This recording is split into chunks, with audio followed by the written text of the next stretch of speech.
Olá, bom dia. Estou parecendo a voz da NET, né? Esses dias eu recebi um vídeo tão engraçado. Vocês já viram esse vídeo, não? É de um casal conversando e o cara pega o jeito da NET. Olá, aqui é a NET, alguma coisa assim, mas deixa pra lá, não tem nada a ver. A gente, nesse mês de julho, nós vamos falar sobre fé e razão. E assim, a impressão que a gente tem é que a fé está muito desconectada da razão, e a razão desconectada da fé também. E parece que não tem muita conversa entre as duas coisas, né? E então a pergunta que fica para a gente: é possível conciliar a fé com a razão? A fé com a ciência? Será que a fé pode conversar com a filosofia, com o conhecimento humano? Será que a fé combina com tecnologia? Será que Deus entende de tecnologia? Será que a Bíblia fala a respeito disso? Então, são perguntas que permeiam a nossa mente, né? Essa discussão da fé com a razão, com a ciência, não é uma coisa muito nova. Na verdade, é uma coisa antiga já. Eu não sei se vocês já ouviram falar dele, chama Tomás de Aquino. Ele viveu no século XIII. E ele foi uma das primeiras pessoas que tentou conciliar, ou ele queria trazer essa discussão a respeito da ciência, da filosofia, com fé. Assim, todos nós entendemos que existe uma verdade, certo? E a gente busca essa verdade. Seja através da ciência, seja através da razão, seja através da fé, seja através da filosofia, toda a parte do conhecimento humano, a gente quer procurar a verdade. Ninguém quer ser enganado aqui, e ninguém está aqui, inclusive aqui hoje de manhã na igreja, como igreja, para ser enganado, ou para viver uma mentira. Nós entendemos que, independente de qual forma a gente chegue, nós estamos buscando a verdade, nós queremos entender a verdade, nós queremos viver a verdade. Essa é a questão. Só que o que a gente vive muitas vezes, a gente tenta separar as coisas e a gente dá uma ignorada, né? Por exemplo, na época do Tomás de Aquino, qual era a corrente que existia naquela época? Uma corrente filosófica de Aristóteles era assim, que o universo sempre existiu. O universo, ele não foi criado, ele é eterno. Então ele não tinha nem começo, nem meio, nem fim. Essa era a corrente daquela época. E muitos cientistas, até pouco tempo atrás, acreditavam que o universo era eterno, não teve começo. E, por outro lado, a Bíblia, a teologia, dizia que existia um começo. O universo ele foi criado do nada. Né? A palavra de Deus diz assim que a terra era sem forma e vazia, e em um dado momento passou a existir a terra. Então, são duas visões completamente diferentes, uma visão filosófica, uma visão teológica. E as pessoas assim do tipo, uma coisa não mistura com a outra, deixa assim mesmo. Mas existe uma verdade aí, ou alguém está enganado nessa história, porque são duas coisas distintas. Então, Tomás de Aquino, ele se preocupou em poder conciliar a ciência, a filosofia, para confirmar a teologia, para confirmar aquilo que se acreditava na fé. Uma frase dele era assim: levar os homens à verdade é o maior benefício que se pode prestar aos outros. Dentro da visão dele, conduzir as pessoas à verdade, conduzir as pessoas à realidade, mostrar para as pessoas a verdade, era o maior benefício que se podia fazer pelas pessoas. Ninguém quer ser enganado. A gente fica muito bravo quando é enganado de alguma forma. Então a gente quer conhecer a verdade. Deixa eu só explicar um pouquinho essa diferença entre revelação e a ciência. Nós entendemos que a palavra de Deus é a revelação de Deus. E a ciência é como chupar um limão. Alguém já cheirou limão? Já? Cheirar limão. Vocês conhecem o cheiro de limão, né? Vocês já apertaram o limão também? Tem várias texturas, mas tem uns que é mais... Tem aqueles carocinhos, tem uns que é mais lisinho. Mas já apertaram o limão. Alguém já chupou limão? Todo mundo já chupou limão um dia na vida, pelo menos para você experimentar o limão. Quem conhece pé de limão? Já viu pé de limão? Já viram pé de limão também? Já viram, né? Isso. Às vezes tem algumas pessoas que têm limão em casa. Vocês já pegaram a folha do pé de limão, amassaram e experimentaram cheirar também? Isso que vocês estão fazendo é ciência. A ciência, ela é baseada nos sentidos que a gente tem. A visão, olfato, ouvidos, né, a audição, o paladar. Com os sentidos que a gente tem, a gente pesquisa a respeito de alguma coisa, a gente estuda alguma coisa e chega às nossas conclusões. Isso é ciência. Então, vocês fazem ciência todos os dias, em todo tempo, em toda hora. A gente vive fazendo ciência. O ser humano é cientista por natureza. Só que a gente usa os nossos sentidos. A revelação é um pouco diferente. Vamos supor que no Brasil não existisse limão, você não conhece limão, nunca ouviu falar de limão e nunca viu limão. E eu falo para vocês, olha, o limão geralmente é verdinho, aquela verdinho. E se você cortar e abrir ele tem uma parte branca depois da casca. E se você abrir um pouquinho mais, se você chupar, ele é azedo, tem um caldo azedo. O que eu estou fazendo para você? Revelando. Eu estou trazendo uma revelação a respeito de uma coisa que você não conhece. E de uma coisa que você não viu. Mas eu estou falando para você que limão é assim, é assim, é assim, você pode fazer isso, pode fazer aquilo outro. Você nunca viu limão, nunca experimentou limão, mas eu estou revelando para você o que é um limão. A Bíblia, a palavra de Deus, nós entendemos que é uma revelação de Deus. Deus está revelando algumas coisas para a gente, mostrando algumas coisas para a gente que a gente não tinha visto. E não tem como a gente provar, talvez, pela ciência, porque não tem como a gente avaliar, por exemplo, Deus existe ou não. A gente não consegue tirar uma foto dele, ou fazer uma selfie com ele. Não dá, porque os nossos sentidos são limitados na questão de avaliar algumas coisas. Ainda hoje, a ciência não descobriu muitas coisas a respeito de como funciona. Já descobrimos muitas coisas e sabemos muitas coisas. Mas tem muitas coisas ainda ocultas. E a gente precisa pesquisar. Então, a diferença de revelação e ciência é justamente isso. Só para explicar um pouquinho mais a respeito de fé. A fé mostra a realidade, ou seja, o que é real, o que é verdade. A fé não mostra uma mentira, mostrar um engano, não, é realidade que esperamos. Ela nos dá convicção de coisas que não vemos. Pela fé, entendemos que todo o universo foi formado pela palavra de Deus. Assim, o que se vê originou-se daquilo que não se vê. Então, ninguém viu o mundo sendo criado. Ou alguém estava lá? Eu não estava. Então, a gente não sabe como foi. Mas a Bíblia nos revela que existe alguém que criou todas as coisas. A partir do nada. Isso é revelação. A gente não consegue, a ciência tenta buscar algumas evidências, mas ela não consegue, ela chega a algumas conclusões. Então, a revelação precisa de fé. Se eu falar sobre limão para vocês, ou vocês acreditam ou vocês não acreditam. Ou você pode falar assim, esse negócio de limão não existe, nunca vi, nem sei como é, você está falando mentira. Ou você pode acreditar naquilo que eu estou falando. Isso é fé, é crer, acreditar. E não tem como, revelação você acredita. Agora, a ciência não, você usa a razão e você fala, puxa, realmente é assim que funciona, porque a gente consegue medir. Só que,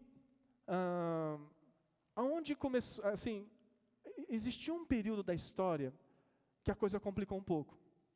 Porque quando a igreja, ela dominava com o seu poder, ela instituía quem eram os reis ou não, ou deixava de ser rei, era a igreja. E toda a população, todas as pessoas, toda a humanidade, ela estava sujeito à igreja. E a igreja tinha os seus conceitos, tinha os seus preceitos, tinha os seus dogmas, tinha as suas leis. E alguém que confrontasse algum posicionamento da igreja, ia se complicar. E houve um período da Inquisição, em que houve uma perseguição muito grande, por parte da igreja, por parte da teologia, por parte da fé, por parte do entendimento teológico que se tinha naquela época, contra pessoas que pensavam de forma diferente. inclusive cientistas. Talvez você já tenha ouvido falar de um cientista chamado Copérnico. Ele não foi morto na Inquisição. Alguns dizem que ele não foi. Mas ele foi uma pessoa, um cientista, que afirmou que a Terra não era o centro do universo. E que a Terra girava em torno do Sol. E o Sol era o centro do universo. Para a igreja isso era um absurdo, porque a igreja acreditava, pelo entendimento daquela época, que a Terra era o centro do universo. Mas assim, ele não teve tanto problema. Outra pessoa que teve um pouquinho mais de problema foi Galileu Galilei. Você talvez já tenha estudado sobre ele. E ele, astrônomo também, fez a mesma pesquisa e chegou à mesma conclusão. E ele foi colocado em julgamento diante da igreja, da Inquisição. Como ele não é bobo nem nada, o que ele fez? Ele negou tudo aquilo que ele estava estudando. Falou, não, eu estou errado mesmo, a igreja está certo. Ele viveu os seus longos anos, ele também não foi perseguido pela igreja no sentido de ser morto pelo julgamento da igreja. Pela história ele viveu bastante tempo, ficou velhinho, morreu feliz. Mas ele negou a teoria dele. Teve um outro cara contemporâneo, ele não teve a mesma sorte, porque ele foi mais cabeça dura. O nome dele é Giordano Bruno. Ele também era filósofo, estudioso, cientista, e ele chegou à mesma conclusão, só que a igreja falou, você vai negar? Ele falou, não nego, eu sei o que eu estou falando. Ele foi convidado a ser morto na fogueira, e mataram ele, porque ele negou, ele não negou aquilo que ele estava falando. E isso ficou marcado na história. Então, desde então, eu acho que parece que a gente vai criando essas divisões, que fé não tem como misturar com a razão. E a gente muitas vezes traz isso hoje, infelizmente, para as nossas vidas, as pessoas, a sociedade enxerga dessa forma. E isso é muito ruim. Hoje, eu não preciso nem mostrar vídeo, nem nada, todo mundo sabe que a ciência se multiplicou demais. A gente conhece muita coisa. E todo esse conhecimento, a maior parte desses conhecimentos estão disponíveis para você. Se você quiser procurar alguma coisa no Google a respeito de qualquer área do conhecimento humano, vai ter pesquisa, vai ter dados, vai ter informações, vai ter estatística, vai ter um monte de coisa para você estudar lá. Então, está disponível para a gente conhecer. A palavra de Deus diz assim, em Daniel, capítulo 12, verso 4, o que estava acontecendo aqui? Deus estava falando com Daniel, trazendo uma revelação para Daniel, a respeito de como seriam os últimos tempos. Eu não estou dizendo que o último tempo é agora, mas tem muita evidência que parece ser. E Deus fala assim para Daniel, mas você, Daniel, mantenha esta profecia em segredo. Cele o livro até o tempo do fim, quando muitos correrão de um lado para o outro, e o conhecimento aumentará. É isso que a gente vive hoje. As pessoas correm de um lado, vai para o outro. As pessoas que moram em outro país vêm aqui no Brasil para fazer suas pesquisas, vêm ensinar. Pessoas do Brasil vão para outros países para aprender e fazer as suas pesquisas também. E o conhecimento vai se multiplicando, está se multiplicando e continua se multiplicando. E, ao mesmo tempo, isso é bom para nós, para a sociedade. Quanto mais conhecemos, mais podemos melhorar a nossa convivência, a nossa sociedade, a nossa qualidade de vida. Por outro lado, existe alguma coisa estranha acontecendo também. Tem uma pesquisa que saiu em 2015 que diz assim, o número de ateus nos Estados Unidos cresceu 51% entre 2007 e 2014. Significa que houve um aumento muito grande de pessoas que dizem que não acreditam em Deus. Que não professa fé, eu não acredito em Deus, para mim tudo isso é conversa. No Brasil também não é diferente, o número de ateus está aumentando. Um outro estudo de um pesquisador, ele é contestado, alguns dizem que ele está errado, alguns outros dizem que não, mas enfim, mas é um estudo que ele fez, e ele afirma o seguinte, ateus serão maioria da população mundial em 2038.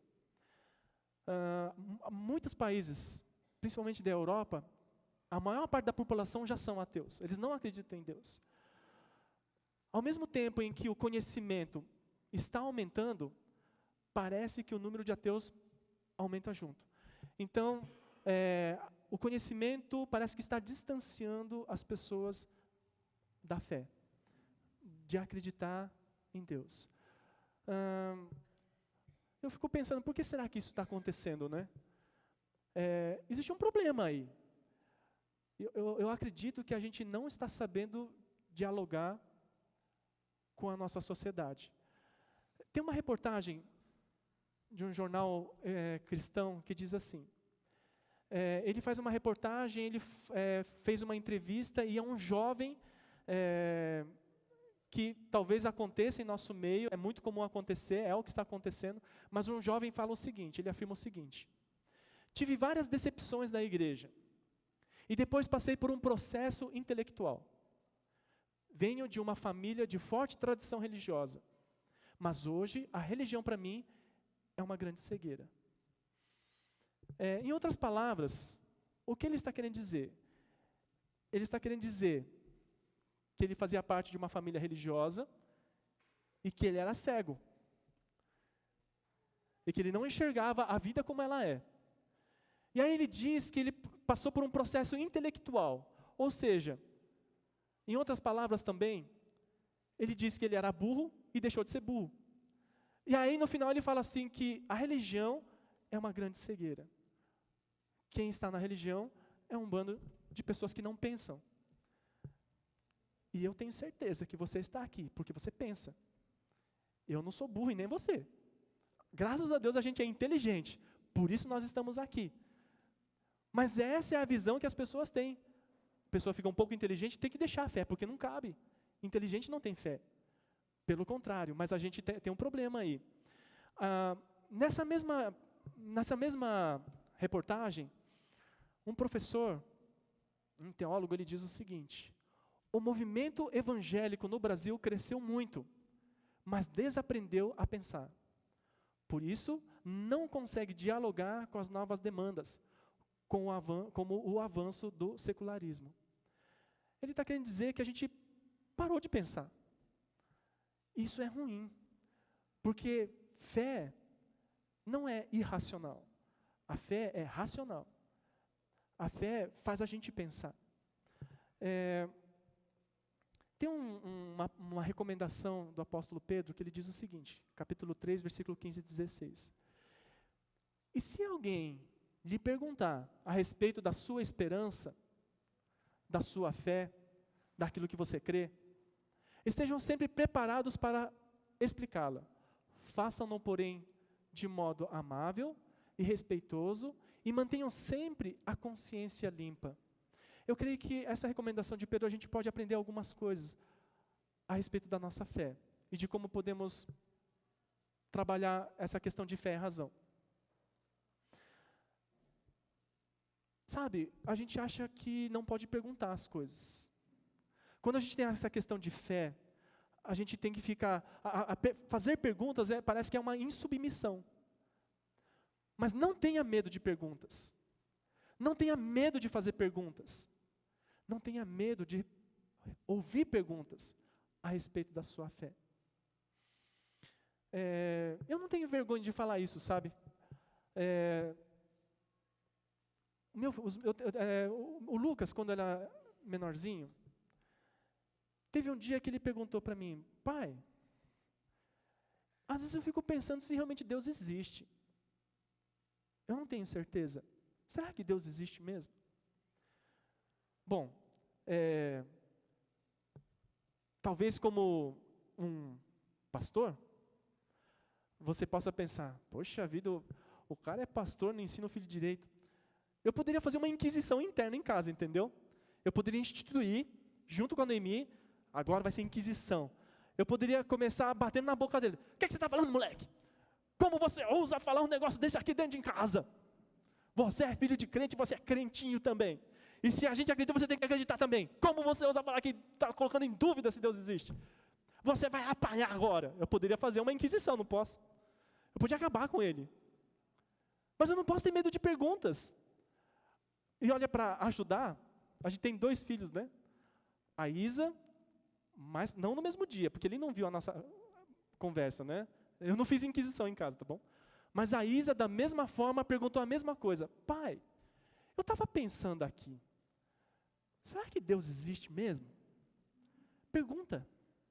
São perguntas. Não tenha medo de ouvir perguntas. Porque pergunta faz você buscar respostas. O mundo vai perguntar para você. O mundo vai perguntar para você se Deus realmente existe. O mundo vai perguntar para você, esse Deus que você acredita, ele é justo? Se ele é justo, por que acontecem essas coisas nesse mundo? O mundo vai perguntar para você, onde estão os dinossauros? O que aconteceu com eles? Os dinossauros viveram na nossa época de ser humano ou não viveu? O mundo vai perguntar para você. O mundo vai perguntar para você por que você vem todo domingo da igreja. Se encontra com a igreja. O mundo vai perguntar para você o que você acredita sobre a evolução. E não adianta você falar uma palavrinha assim, isso é coisa de louco. Isso não convence as pessoas. Mas as pessoas vão perguntar para você. As pessoas fazem perguntas, nós fazemos perguntas, e você tem que fazer perguntas. Não é errado perguntar, não é errado ter dúvidas, não é errado perguntar a Deus, eu queria entender isso melhor, não estou entendendo.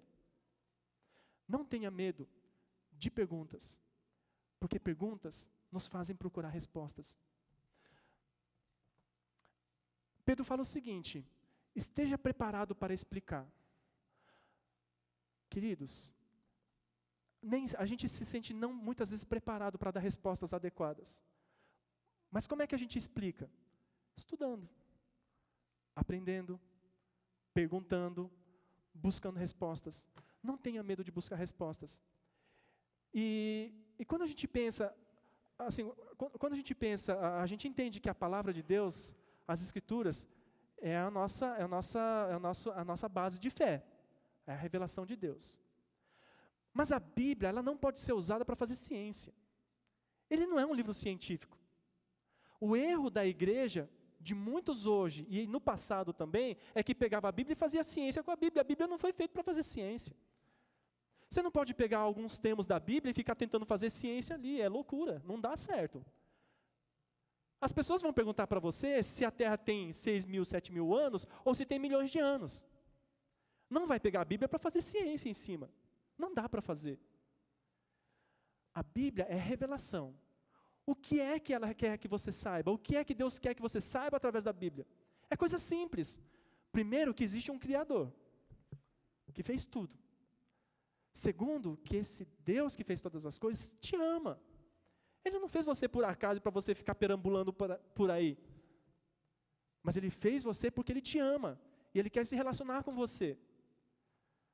Uma outra coisa que a Bíblia fala também, por conta do nosso livre-arbítrio, porque a gente pode decidir o que a gente faz, e Deus entregou o mundo para a gente administrar, a gente deu uma estragadinha nele, né? Deu uma zoadinha com o mundo, deu ou não deu? Com o mundo, com as pessoas, a gente deu uma bagunçada. Isso é verdade, mas nós administramos meio mal a coisa. E a outra coisa que Deus quer que você saiba, apesar da baguncinha que a gente fez, Deus falou que vai consertar a coisa depois. A Bíblia inteirinha, ela fala sobre isso. Nada mais além disso, no sentido de que não é para a gente fazer ciência com a Bíblia. Os cientistas têm o seu lugar, têm a sua honra, têm o seu propósito, e eles estão em busca da verdade. Assim como você e eu também estamos em busca da verdade. E a verdade a gente encontra, sim, na orientação da palavra de Deus.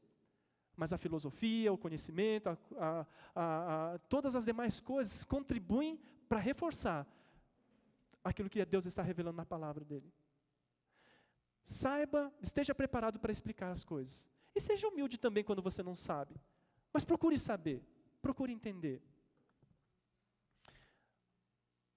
O apóstolo Pedro diz também para a gente fazer com educação e respeito. O que a gente gosta de fazer, quando a gente não tem resposta, é fazer uma inquisição. Eu já vi várias discussões entre ateus e cristãos.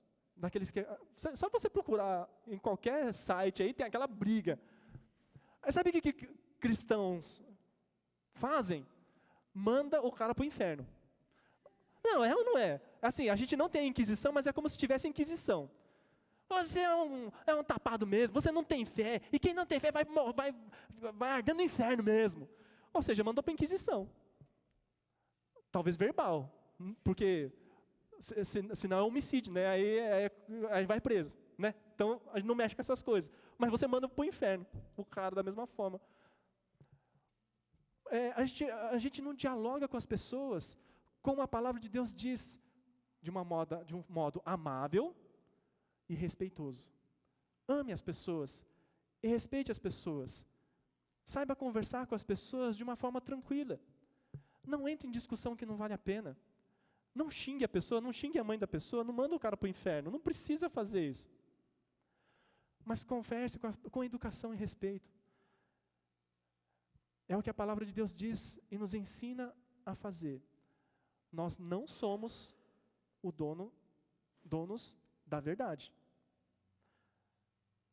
Assim como a igreja em um momento esteve equivocada em algumas posições, talvez algum conhecimento que a gente tem hoje, científico, talvez até como cristão, não cristão, esteja equivocado ainda.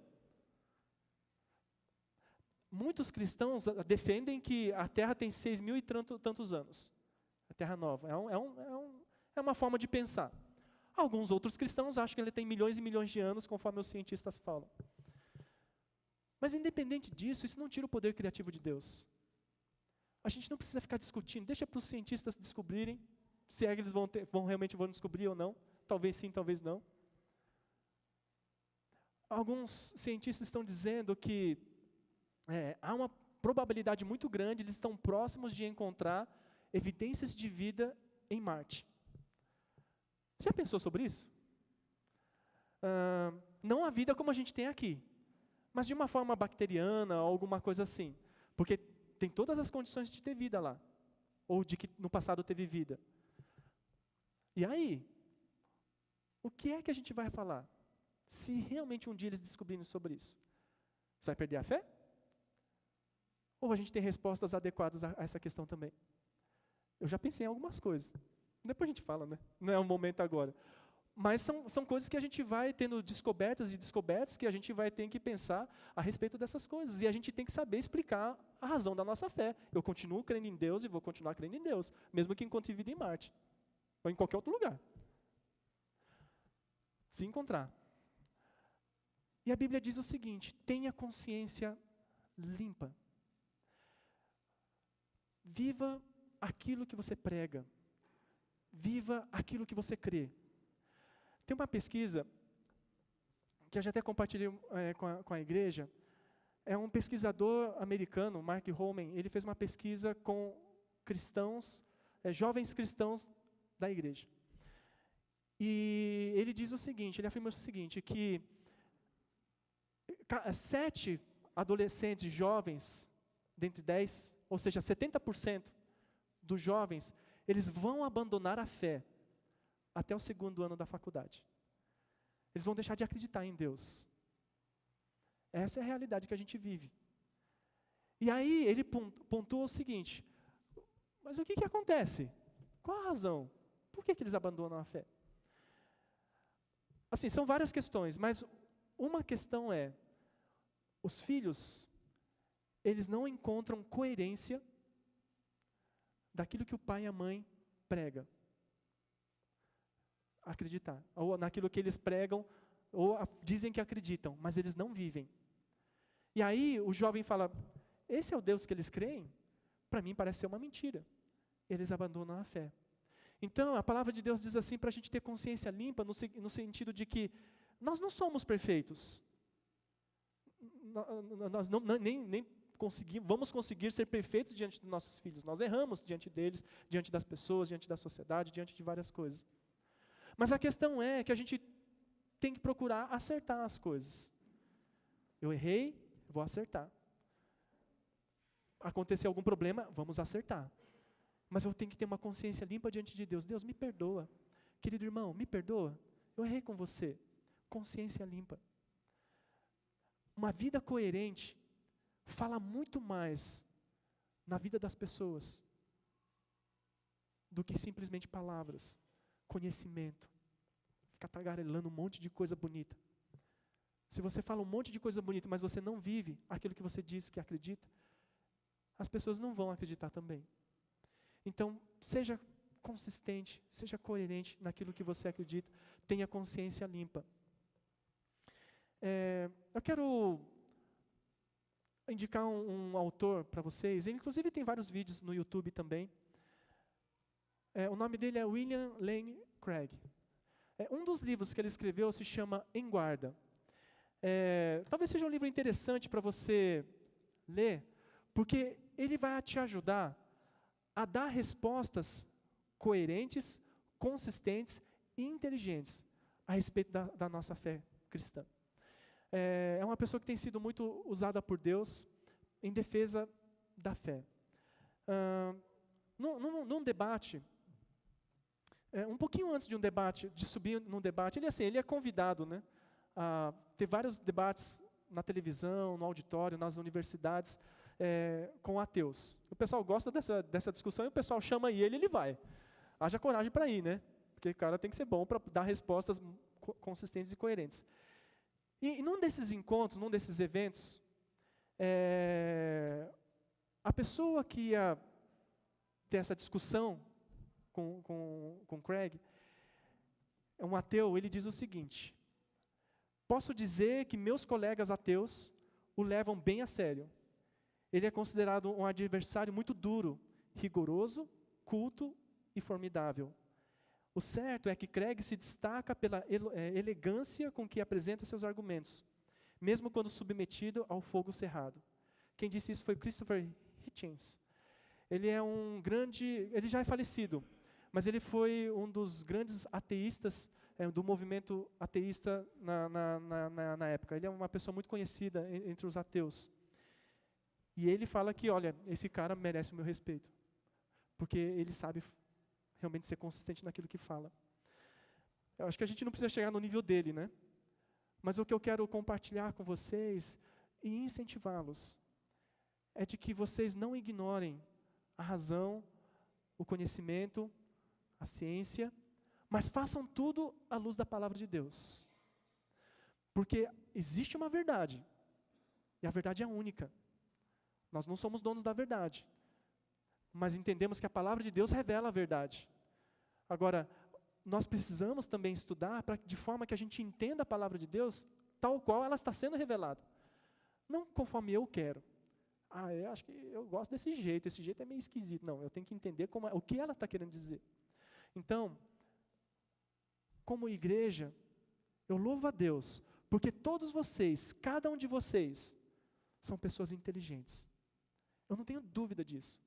São pessoas que entendem, que estudam, que pesquisam, que perguntam, que às vezes se frustram porque às vezes não têm respostas.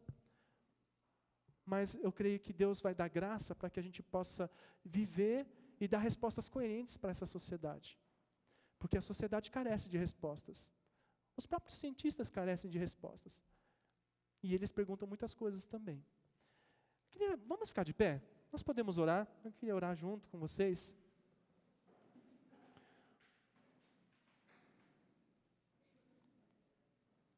Talvez você se sinta incapacitado para poder compartilhar e explicar para as pessoas a razão da sua fé. Precisamos de paciência. O meu filho também, o Lucas, e tanto a Isa também, eles vêm e ouvem a palavra desde pequenininhos. E eu estou consciente de que tem momentos na vida deles que ainda eles vão perguntar: Deus, o Senhor existe? E eu não vou brigar com eles por conta dessas perguntas que eles fazem. Porque eu tenho certeza de que nas respostas eles vão ter um encontro com Deus. Essa é a minha oração. A gente tem que ter paciência com as pessoas. Precisamos tratar com amor, com respeito, mesmo que sejam os de casa. Às vezes você manda para o inferno até os da sua casa, né? Filho, você não precisa. Tenha paciência, tenha misericórdia, eu acho interessante que naquela reportagem dizia assim que a ausência da razão numa comunidade, nas pessoas que acreditam em Deus, se a gente tira a razão fora, nós nos tornamos pessoas radicais, legalistas, sem discernimento, fanáticos. Em nenhum momento Deus nos chamou para sermos fanáticos, ignorantes ou desprovidos de pensamentos e de conhecimento. Pelo contrário, tudo foi Deus quem fez. Deus fez todas as coisas com uma beleza e uma inteligência incrível. Então eu creio que nós também, cada um de nós, como pessoas que creem em Deus, eu creio que Deus quer que você creia de uma forma inteligente, de uma forma racional, de uma forma coerente. Talvez a gente não encontrou a resposta para todas as coisas, mas essa é a nossa oração. A palavra de Deus diz assim, que o Espírito Santo vai nos conduzir à verdade. A Bíblia não diz que o Espírito Santo nos conduz à religião, o Espírito Santo nos conduz a Emel, o Espírito Santo nos conduz a... Não é nada disso. O Espírito Santo nos conduz à verdade. Esse é o papel do Espírito Santo nas nossas vidas, na igreja e na humanidade, para que a gente encontre essa verdade. E eu creio que essa verdade que existe realmente um Criador, que nos ama, que nos acolhe, que se interessa com você e comigo. Vamos orar juntos então. Senhor nosso Deus, quando nós olhamos para a natureza e para todas as coisas criadas, nós vemos a perfeição como tudo foi feito, de uma forma engenhosa, de uma forma tão inteligente, de uma forma tão detalhada, tão harmoniosa. E nós estragamos um pouquinho ou bastante daquilo que o Senhor fez. Mas a gente vê a Tua perfeição e a Tua beleza, ó Deus. E eu creio, Senhor Deus, que todo o conhecimento que nós temos como humanidade, tudo aquilo que pensamos e tudo aquilo que sentimos, o Senhor é infinitamente mais. Os nossos pensamentos são tão pequenos comparados aos Teus pensamentos. E a nossa ideia e a nossa ciência é tão pequena diante da Tua ciência, ó Deus. O que nós queremos orar hoje, Senhor Deus, nessa manhã, dá-nos sabedoria. Senhor, o Senhor sabe o quanto somos limitados em nosso entendimento. Mas dá-nos graça e sabedoria. Dá-nos, ó Deus, a Tua direção e a Tua unção sobre cada um de nós. Para que a gente saiba, como nós lemos hoje, explicar o motivo da nossa esperança, o motivo da nossa fé, o motivo da nossa fé em Jesus Cristo, aquele que veio no mundo para restaurar todas as coisas, para iniciar o processo de restauração. Então, Deus, a Tua palavra diz que o Teu Espírito Santo nos conduz à verdade, e a Tua palavra diz também que o Espírito Santo nos dá sabedoria de como responder quando a gente estiver diante do mundo. É o que nós pedimos hoje nessa manhã, ó Deus. Nós não queremos ignorar a razão, nós não queremos ignorar a ciência, nós não queremos ignorar o conhecimento humano. Mas nós queremos usar todas estas coisas para Te honrar, para Te fazer conhecido, para contribuir, Senhor Deus, com a nossa teologia, para contribuir, Senhor Deus, com a nossa fé, para que a gente tenha muito mais convicção de que verdadeiramente existe um Criador. Deus, queremos Te louvar e agradecer, porque o Senhor nos ama de uma forma muito especial, e que esta igreja, Senhor Deus, seja um canal, luz nesse mundo, para que as pessoas Te conheçam. Assim nós oramos e agradecemos e Te pedimos, em nome de Jesus. Amém. Amém. Pode se assentar? Pastor Nori?